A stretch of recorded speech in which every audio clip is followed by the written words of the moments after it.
What I'm in Europe to do is to be part of a film-making effort, and I want to describe the project to you a little bit, simply because it's what's on my mind, naturally.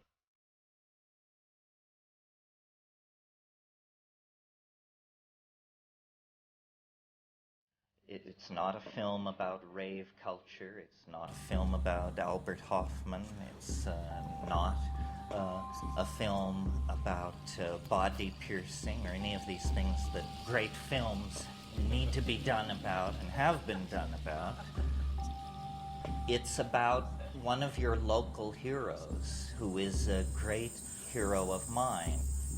And I'm talking about Frederick V, Elector Palatine, Prince of Heidelberg, King of Bohemia, who was not content to sit back and let things happen, but was willing to launch a grand alchemical dream of a reformation of human society.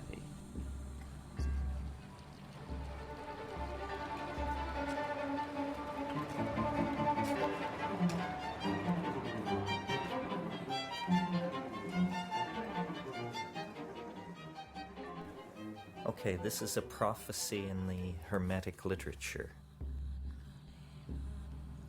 A day will come when men will no longer care for the earth, and at that day the gods will depart and everything will be thrown into primal chaos. This prophecy was strongly in the minds of the strains of non-Christian thought that evolved at the centuries of closure of the Roman Empire. A world whose psychology was very much like the psychology of our own time, a psychology of despair and exhaustion.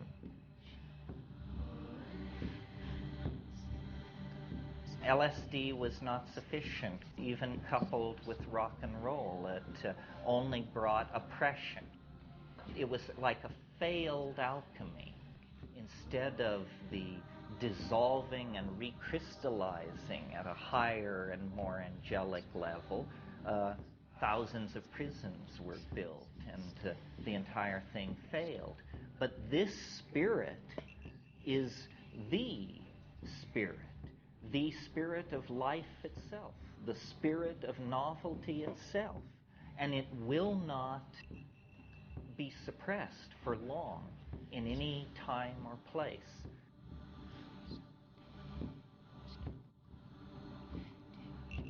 So now again, it comes. It's a spirit of dissent that says we will not serve the values of materialism, the values of the ego, and the values that separate and break down the community.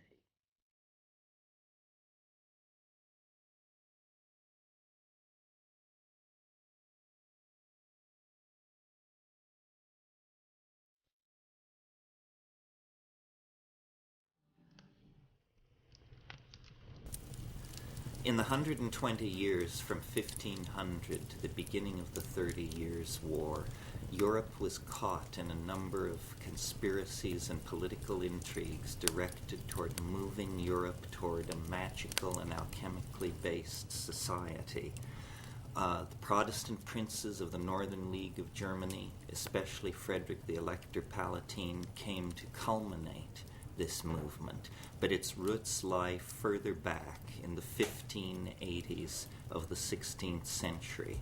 It was in this period that the English astrologer, astronomer, mathematician, navigator, and expert of espionage, John Dee, launched his famous and mysterious mission to Bohemia, a little-known incident in European history which holds clues to understanding the fate and evolution of modern science and the nature of a lost world of magical and alchemical thinking that once claimed the attention of the European imagination.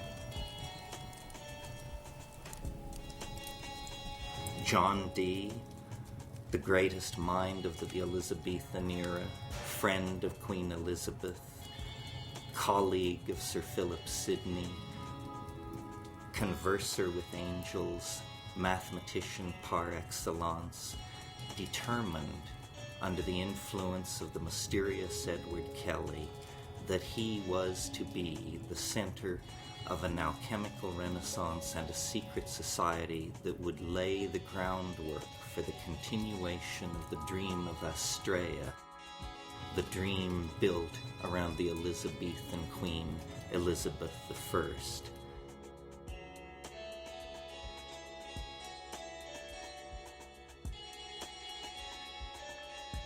He associated himself intensely with the Arthurian mythical and mystical side of the Elizabethan idea of British Empire.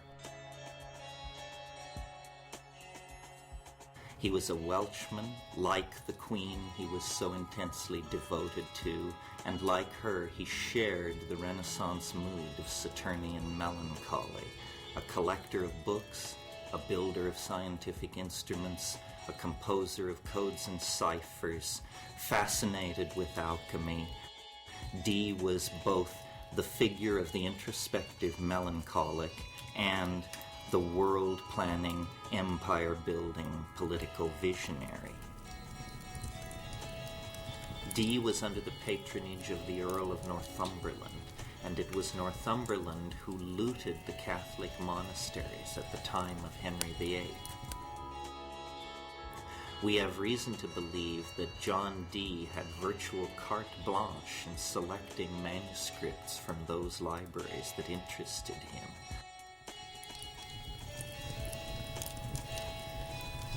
Not only was Dee a scholar of the classics and the magical past, but he was an intimate friend with some of the great movers and shakers of his own time, particularly Sir Philip Sidney and the entire coterie of poets and artists who had gathered themselves around Elizabeth, Astrea, to celebrate her reign and to make of her the paradigmatic sovereign of Europe that Dee believed led the way toward the establishing of a universal alchemical monarchy. It was essentially a poetic enterprise, as alchemy always is. Merlin, in the Arthurian legends, has come down to us basically disguised as John Dee. The image we have of Merlin is Dee's image. So Dee possessed an enormous power over the imagination of his contemporaries. They were in awe of his learning.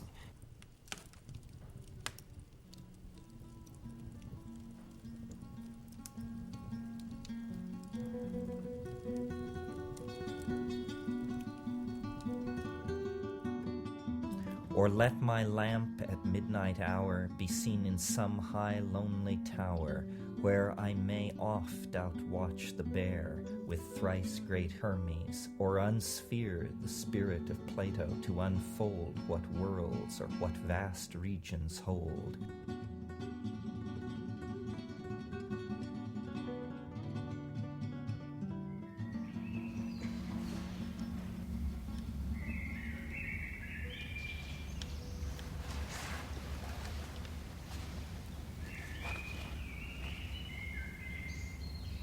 Perhaps we are the naive ones. Perhaps we too quickly assumed that we had understood all there was to know about matter. After all, even to this moment, we cannot locate the seat of the imagination in matter. We cannot trace the evolution of a human thought or hope in matter.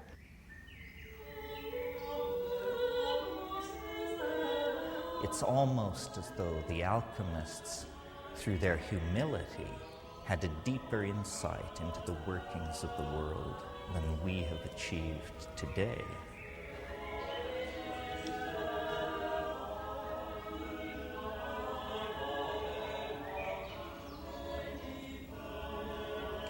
The transformation of matter into a universal panacea for the redemption of mankind. This was Dee's great passion.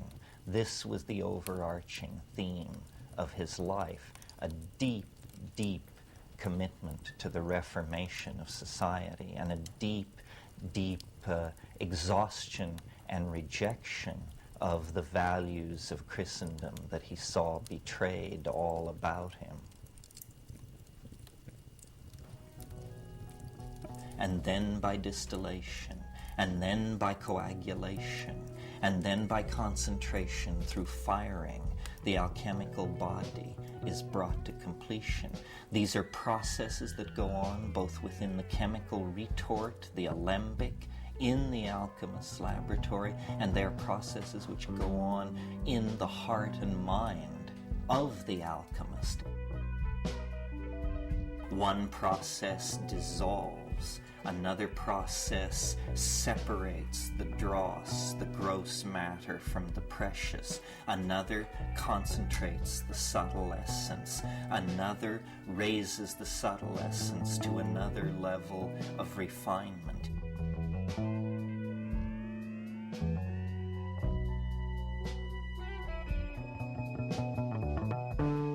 And over time, the great friend of the alchemist, this process of rarefaction and growth, both metallic and psychological, both internal and external, both personal and impersonal, proceeds and feeds upon itself, and eventually, not through any logic discernible to the scientific mind, there is a kind of miracle, the production of the stone, the union of spirit and matter, the fusion of these two contradictory aspects of the universe into a new and third thing, the quintessence, the rubedo, the lapis philosophorum, the aqua vitae, the nostre lapis philosophorum vivici.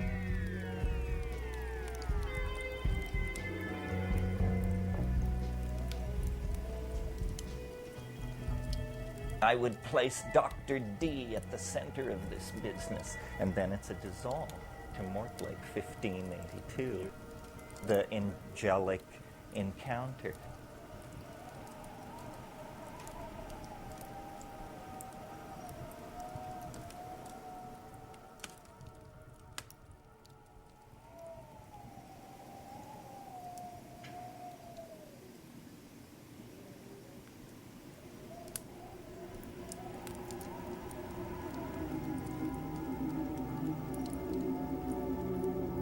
All you that fain philosophers would be, and night and day in Gelber's kitchen broil, wasting the chips of ancient Hermes' tree, weening to turn them to a precious oil, the more you work, the more you lose and spoil.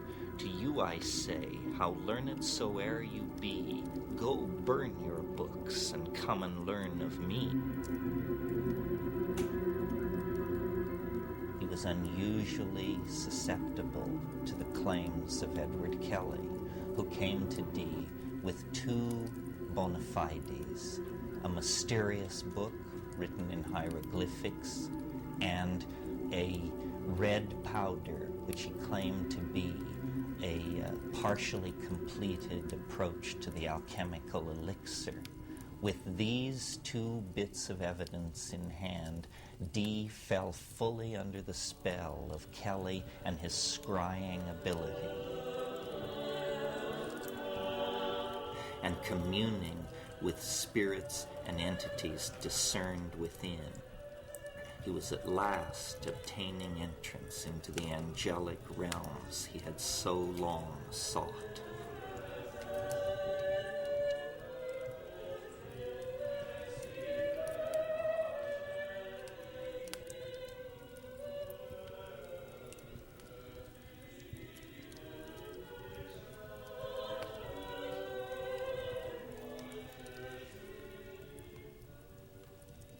The diaries of Dee show that over a period of years and on a daily basis, he and Edward Kelly would regularly retire to the inner chambers of Dee's house, first at Mortlake, and then in a series of courtly settings as they moved about Europe.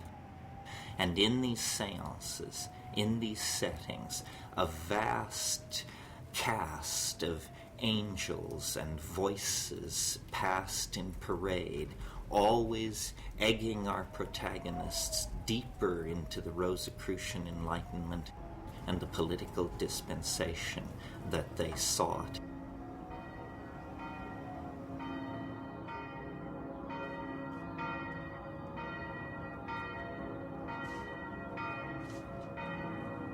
In 1583, they arrived at last in Prague. Prague at that time was ruled by Rudolf II, the occult emperor, collector of dwarves and giants, patron of alchemy and astrology, one of the most eccentric and extravagant rulers in the entire panoply of European history.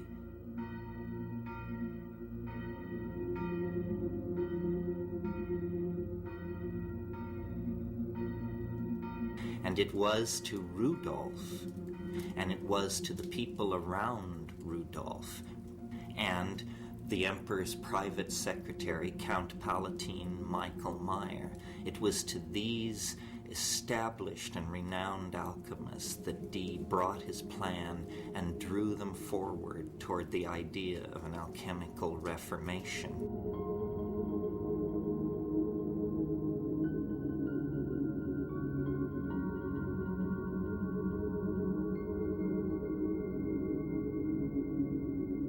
He was able to lay the groundwork for events which a generation later would blossom into the Rosicrucian Enlightenment.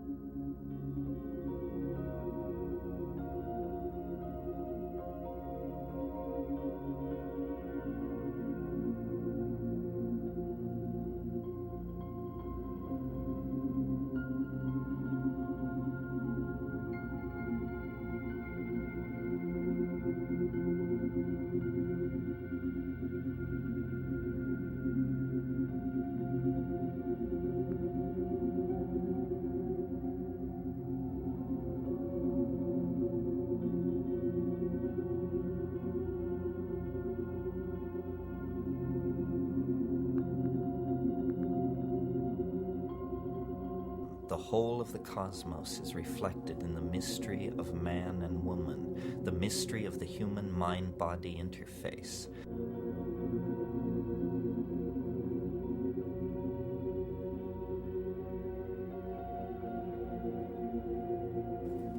It's important to see Dee as a kind of culmination of a tradition that had been at work for over 150 years in Europe. The use of astrology, numerology, Hebrew Kabbalah, and the doctrine of signatures to produce a magical theory of nature and man's place in it can be traced to a generation before Dee. People like Henry Cornelius Agrippa von Nettelsheim, who became the prototype for Faust, the Bishop Trithemius, the great developer of codes and ciphers, one of Dee's great passions, the Florentine magician Marcello Ficino, who was the great rediscoverer and promoter of the Hermetic knowledge, and upon which he drew very heavily. But he took their work and added the dimension of the idea of an angelic intercession into politics of the time, essentially in support of the values of the young Queen Elizabeth and her Astrea reign.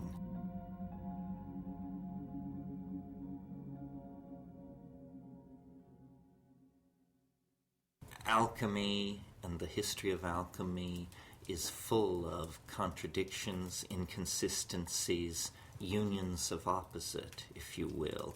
The very year that the Rosicrucian manifestos claimed the attention of the European public, 1608, Dee died in poverty and disappointment in his now half-looted and abandoned home at Mortlake.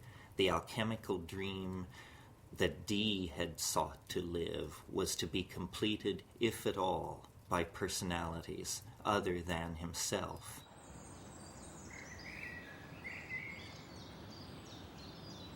Our revels now ended.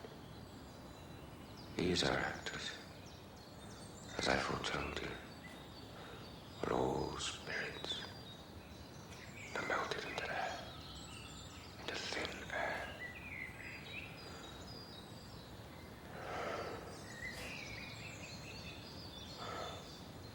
And like the baseless fabric of this vision, the cloud-capped towers, the gorgeous palaces, the solemn temples, the great globe itself,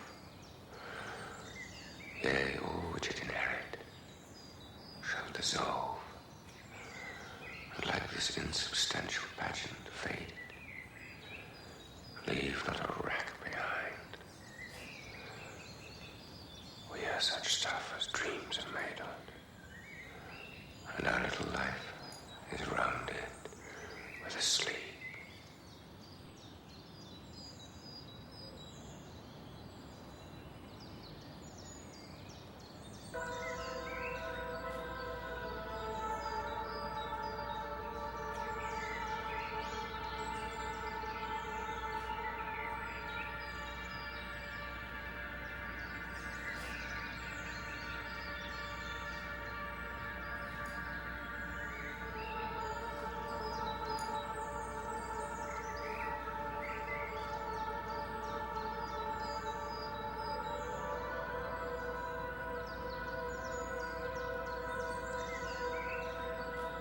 Frederick the Elector, the fifth Palatine Prince of Heidelberg, 16 years old, was betrothed by an arranged marriage to Elizabeth Stuart of England, the daughter of James I, the great-granddaughter of Henry VIII of England. She too was but 16 years old when they were married in one of the most dramatic nuptials that London had ever witnessed.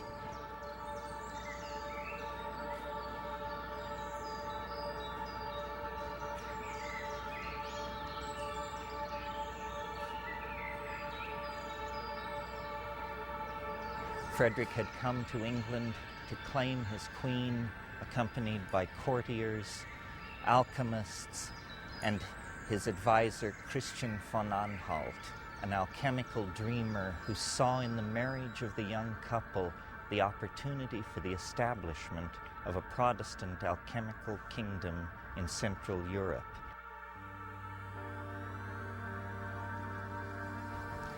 The young couple, lost in love, made their way back to Frederick's beautiful Palatinate in southern Germany, and there they intended to dwell and found a dynasty. But such was not to be.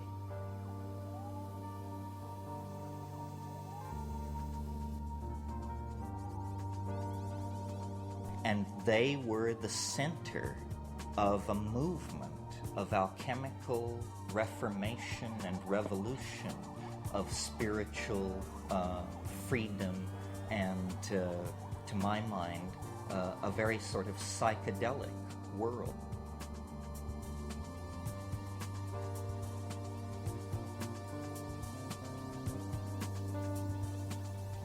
A rarefaction, a good alchemical word, a rarefaction of the human imprint on this planet, a spiritualization of humanity, and a new order of mind folded in to this pair of 16-year-olds.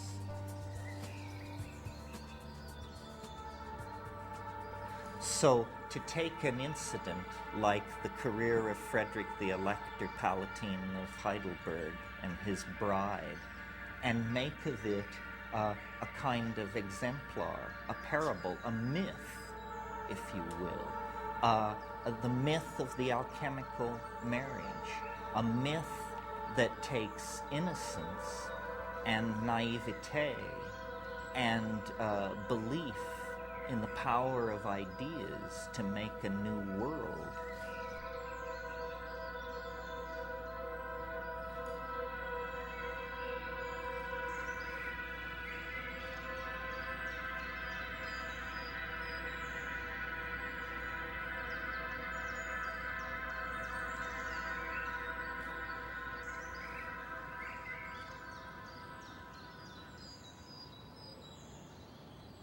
In the decades immediately before the birth of modern science, the exploration of the New World and the flowering of the alchemical imagination confronted European man with a bewildering complexification of nature. And the primary symbol used to understand this bewildering variety of phenomena was the labyrinth, the palace, the Acropolis complex, stretched through time and space, architectonic, pregnant with mnemonic possibility. The palace, the court, became the symbol at the center of the social mandala of the European imagination, and never more so than here at Heidelberg, where Frederick and Elizabeth literalized the mnemonic and alchemical intentions of the age in a vast, sprawling complex of red sandstone cut with secret passageways, hidden doorways, and complexity found ordinarily only in the depths of the human unconscious and the alchemical imagination.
This is ground zero for the Rosicrucian Enlightenment.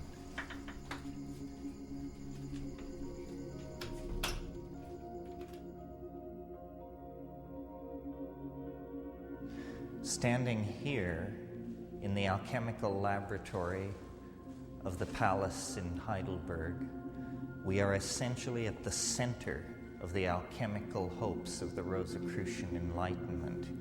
It was here in the years before the adventure in Bohemia that Frederick's alchemists, astrologers, and soothsayers toiled directly under the king's observation and control. Here came Michael Meyer, Heinrich Kundrath, the great names of alchemy. It's entirely possible that John Dee was in this room. It's entirely possible that Edward Kelly stood where I am standing now. It's almost impossible to conceive of the hopes and the fantasies and the labors and the dreams that have been generated by and are centered on this room and the objects in it. This is the last alchemical laboratory in the world to fully function before the rise of modern science. And these tools in many ways reflect the internal cosmology of the men and women who used them. This, for example, a typical alchemical distillery, is called the Pelican. Another example of the colorful nature of alchemical vocabulary. It's called the Pelican because it is associated with the myth of a bird which plucks blood from its own breast. The prima materia, feces, black coal, charcoal, salt niter, heated in here, brought to a high temperature, a fevered caloric state, rises into the higher empyreum of the vessel, and there, rarefied, it condenses, liquefies, and flows down into the cooler domain of the child of the pelican. Here the essence is collected, the quintessence, and always the hope was that the next experiment, the next combination of materials would yield the elixir vitae, the lapis philosophorum, the completion that the alchemist sought. And so all this fantastic apparatus that we see around us is really not so much in the service of channeling liquids, gases, but in the service of channeling spirit out of matter and into the higher realms, where it then can be refluxed, recondensed, and the lapis philosophorum, the stone of the philosophers, the central mystery, brought to completion.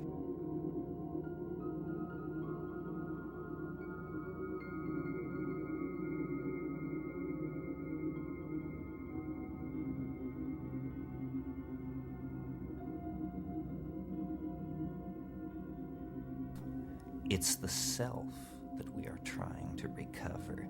This is lumina de lumina, the light trapped in matter, the lux natura. This is universal medicine, curing all ills. It is the answer.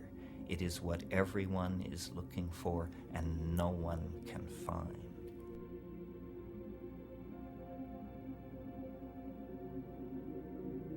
And so the alchemist toiled over the centuries, the torment of the sulfur, the torment of the cinnabar, the search for the triumphant chariot of antinomy, the search for the quintessential essence that represented the union of all the world that the alchemists saw around them.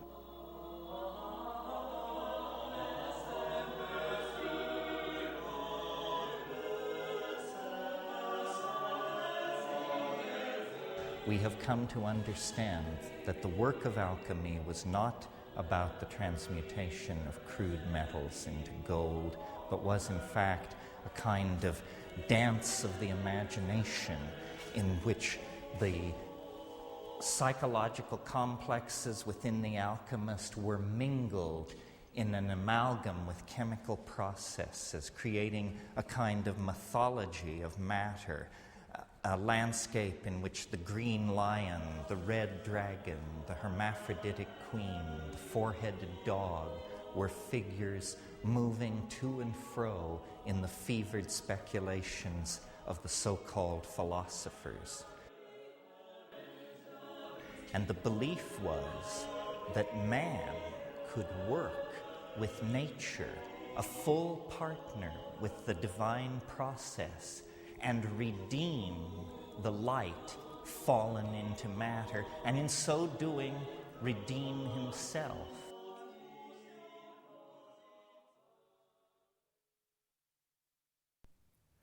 The alchemical philosophers were living in a waking dream, and many of their recipes were designed to wipe out the boundaries between waking and sleeping.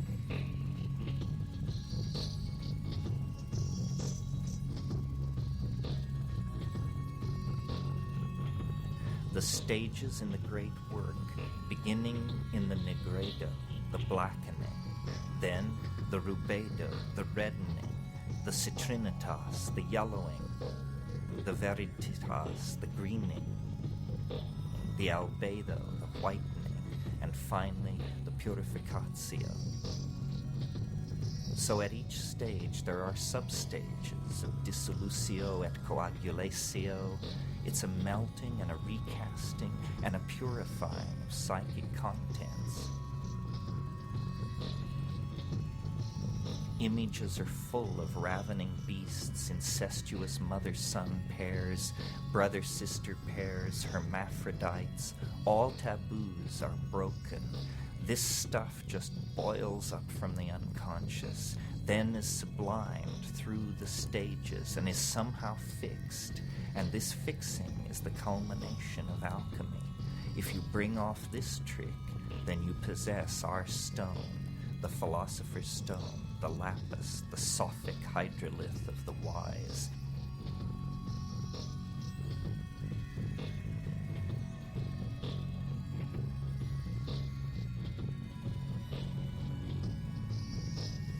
In the swirling of the alembic, in the chemical processes going on in the retorts, you begin to be able to project your unconscious material.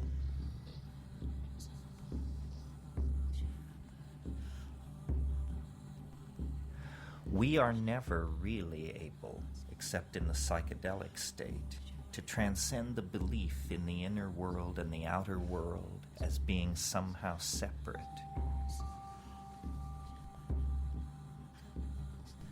Within the context of the alchemical vocabulary, the psychedelic experience as brought to us through plants, long in the possession of Aboriginal people, appears to be the identical phenomenon.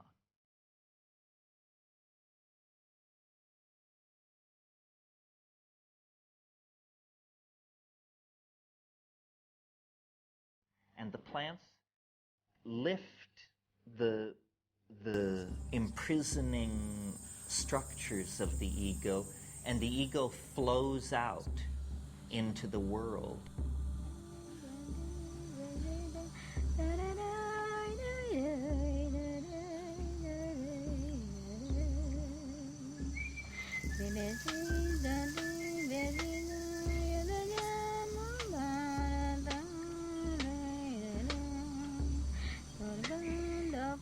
Shamanism is essentially a living tradition of alchemy that is not seeking the stone, but has found the stone.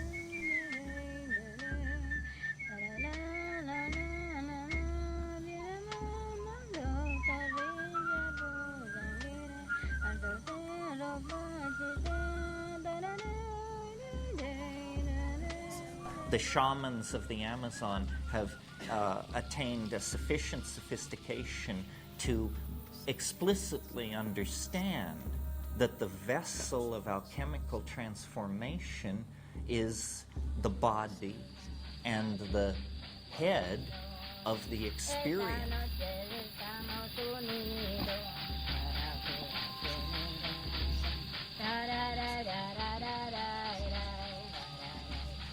This is the alchemical vessel. This is where you will encounter the three-headed dog and the queen dissolving in her bath and the incestuous couple that combine Sol and Luna to produce the white essence of the panacea of the universal medicine. These are psycho-mental processes.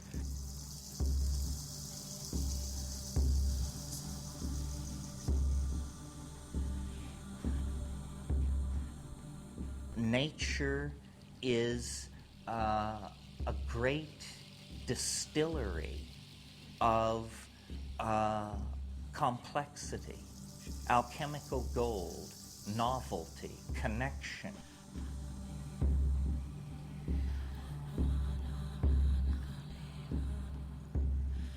We have re-understood what was forgotten during the reductionist centuries of modern science.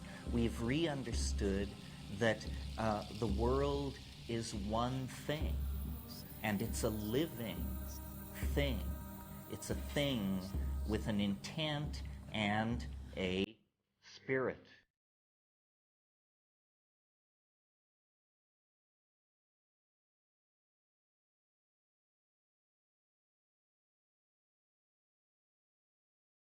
And rational analysis tells us that matter is simply atoms flinging themselves through space, obedient to certain mathematical laws that are invariant. And all the creativity, all the sense of connectedness that we experience as living beings, as members of a society, as human beings in contemplation of nature, all of that was denied.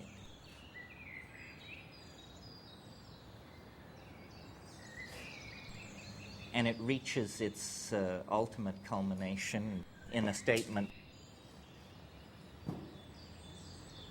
made by Jean-Paul Sartre, the French existentialist, who said, "Nature is mute."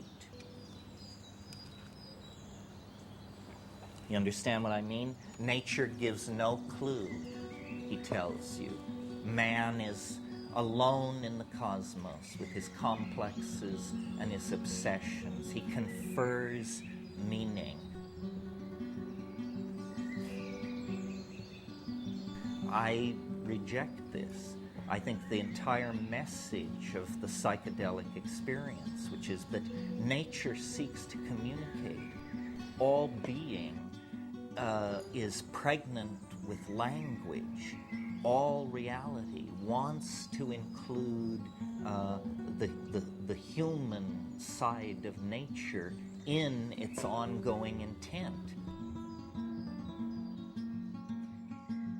One of the most famous of all alchemical axioms is "as above, so below," meaning always that in every small part of reality there is a tiny reflection of the great overstructure of reality, and in the largest structures are hidden the secrets of the smallest, and vice versa.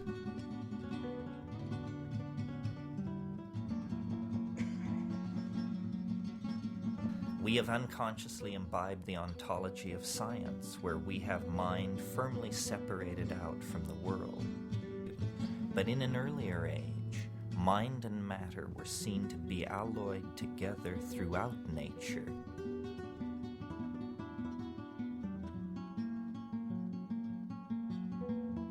And I think it's very interesting that at this very high-tech moment in our adventure, the plants return and almost stand before us as a beacon and a promise. They stand for absolute Tao. They stand for the correct way for life to relate to its environment. If you look around you, the entire global civilization is undergoing some kind of meltdown. The planet itself is now to be seen as a kind of alchemical retort. The prima materia to be transformed are the nuclear stockpiles, the toxic waste dumps, the industrial wastelands. The I Ching says, never confront evil directly and never name it directly, because it finds weapons to defend itself. We are not an army, so our strategy must be stealth. It's an alchemical strategy. And what do I mean by stealth? I mean the house of constipated reason must be infiltrated by art, by dreamers, by vision.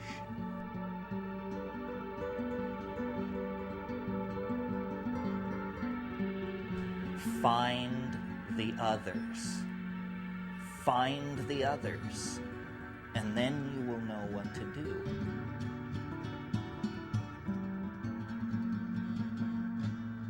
All truth which springs from the individual is subversive.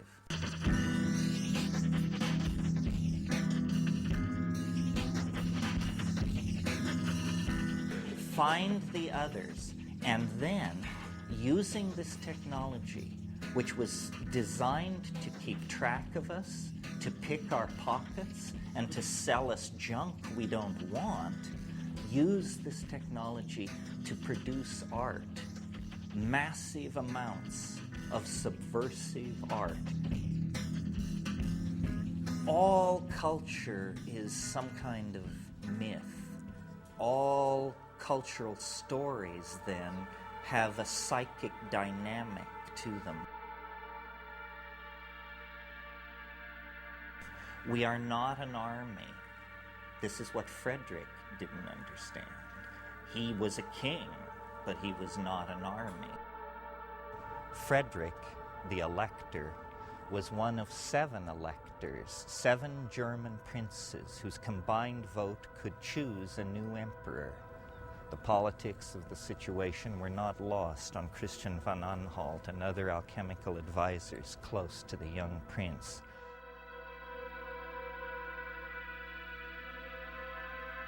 Frederick began to plan beyond the fairy tale world of his Heidelberg Palatinate and dream of himself, the alchemical emperor, returned to the throne of the Kingdom of Bohemia in Prague.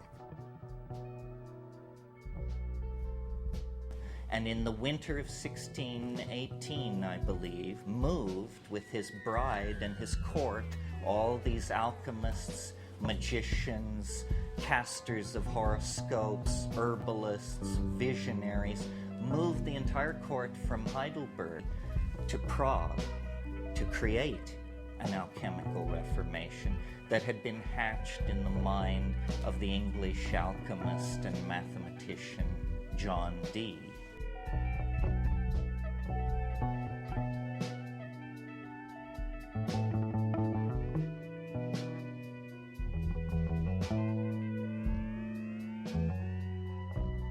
Unfortunately, the alchemical dream was not to be. Frederick's advisors had seriously misjudged the situation. James was not supporting an alchemical revolution. He was playing one side against the other, and to the idealists in Prague, such cynicism was unimaginable.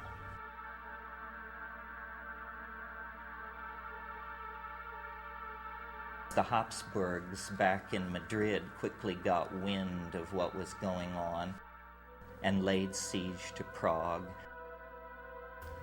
And the story of the alchemical kingdom and the Rosicrucian Enlightenment, for all purposes, ended at an incident called the Battle of White Mountain.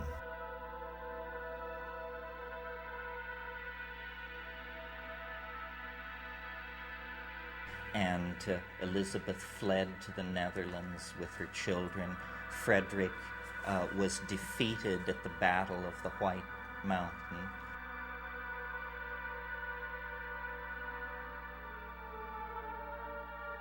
And the alchemical dream died.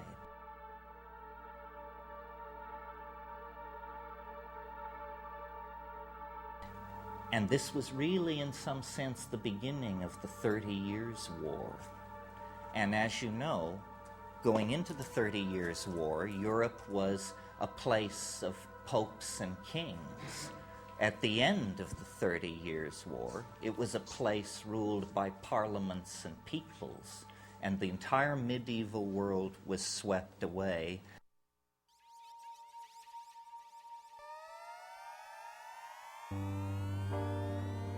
And these angel-dealing, horoscope-casting, alchemy-pursuing visionaries of this Rosicrucian Renaissance became simply objects of historical curiosity.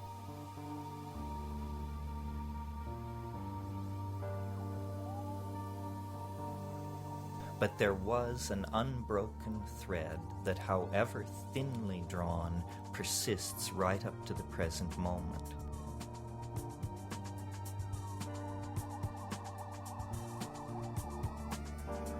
So the idea is to show the way back to the high magic of the late Paleolithic.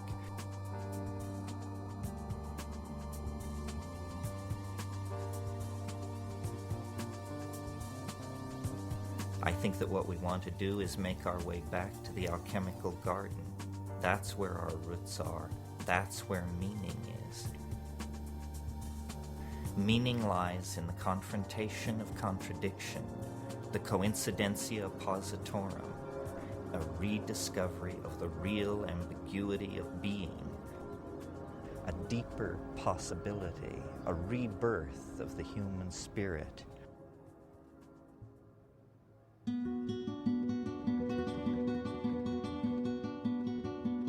In their way, Frederick and Elizabeth were acting out the dream of Camelot.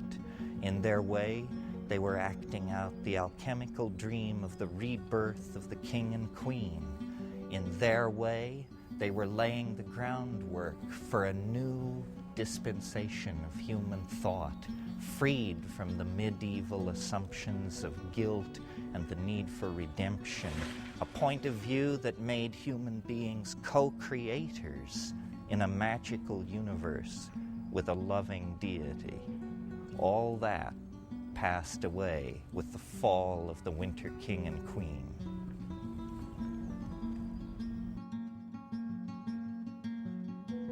Well, until recently, I thought that that was the end of the story, but there is a coda that is amusing, if nothing else. This Habsburgian army, having laid siege and destroyed the alchemical kingdom, began to retreat across Europe.